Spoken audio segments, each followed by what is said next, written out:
Hello, and thank you for coming back to the next session with Eva Weeks. Today I'm going to be talking about something really important. And I want you to be able to understand and look at the big picture and make better decisions in the future. So we just went through the Halloween. Halloween has been always a battle for me because I'm either giving candy to children, which I'm very health conscious, and I do not believe in giving something unhealthy to others, but also getting candy from others. So it's been a huge battle within me. And I did realize this year that it's not just my battle, but it's other people's battle as well. So as I participated at a trunk or treat party with friends, as well as in our neighborhood, handing out cuties instead of candy, I got to see children's faces lit up. A lot of them said to me how appreciative they were because they were getting something that they liked. And it was fruit, it was real. And a lot of them said that they couldn't eat candy because either their parents wouldn't let them because it's not healthy for them, or they had food allergies and they cannot tolerate candy because what we all know very well, there is preservatives, food coloring in candy. There's also some candy that have nuts or traces of nuts, and a lot of children have nut allergies. So those were the main reasons why kids didn't enjoy candy versus fruit. And I was just really pleased to see that. I'm starting a new tradition that's actually good for them. I'm liking doing the right thing.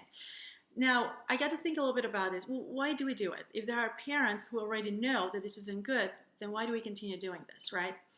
And so some of the ideas that I came up with is, part of it is cheap. You give something that is not as expensive because fruit costs more to buy than to hand out candy, right? It's easy. You don't have to think about it. Everybody does it. This is what everybody does. And, you just want to fit in, right? Well, is it good to fit in? Not in this case, because what we're doing with sugar, giving kids sugar, we are fueling the bad bacteria in our body, so it's really overgrowing. We're creating an imbalance in our body. Our pancreas has to work harder to keep up with the, leveling the blood sugars.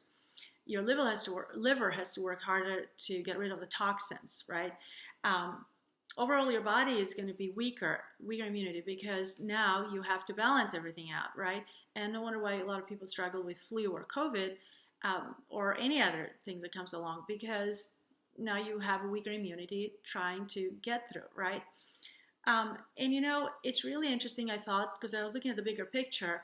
It's not just Halloween that we eat a lot of candy, but it's throughout the year, right? Kids go to school as a prize for doing well. They're given candy. Another thing would be going to church, Sunday school to church. Those people that are attending, a lot of times they give them prizes on Sundays for, being good participants and such. There are even now schools and churches are even participating in trunk or treat parties, right? So that we can invite people, so more people can attend, or, competing for visibility, basically. And even a doctor's office, when kids go to, they get candy. So candy is literally everywhere. It's becoming like a drug, addictive drug. It's just sugar is everywhere, right? And it is not in your best interest or your children's best interest. Yet, we're continuing this tradition. And then I came to think and realize, well, wait, it's not just there, right? Grocery stores too, right at the checkout, you see candy too, right? So it's just literally everywhere. But medicine also has become just like that tradition. I came to realize that going to a doctor's office, it's really traditional. You go through a routine well check, you get your prescription medication refilled, and then you move on.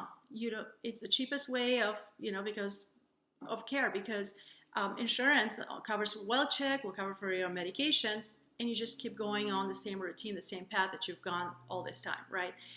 And you don't have to think about it. You don't have to solve anything. Your doctor doesn't have to solve anything. You're just going through it, the same routine that's been done for years, and this is what we do. It's tradition now, and this is what we're familiar with. There's nothing else we can do. Well, is this in your body's best interest? Are you going to be able to move on from the disease that you're dealing with, if you are dealing with a disease, right?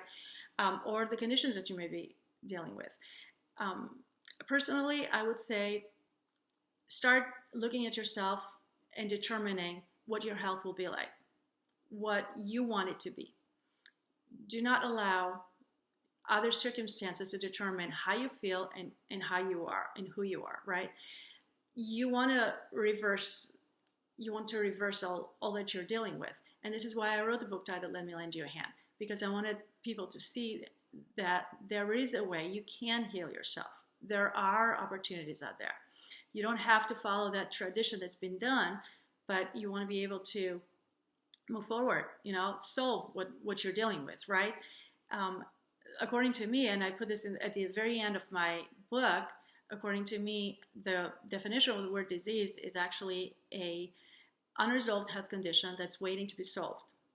So really, just write it down. An unresolved health condition that's waiting to be solved. That is what I did. This is why I wrote my book. And, I strongly believe that any of you can get there.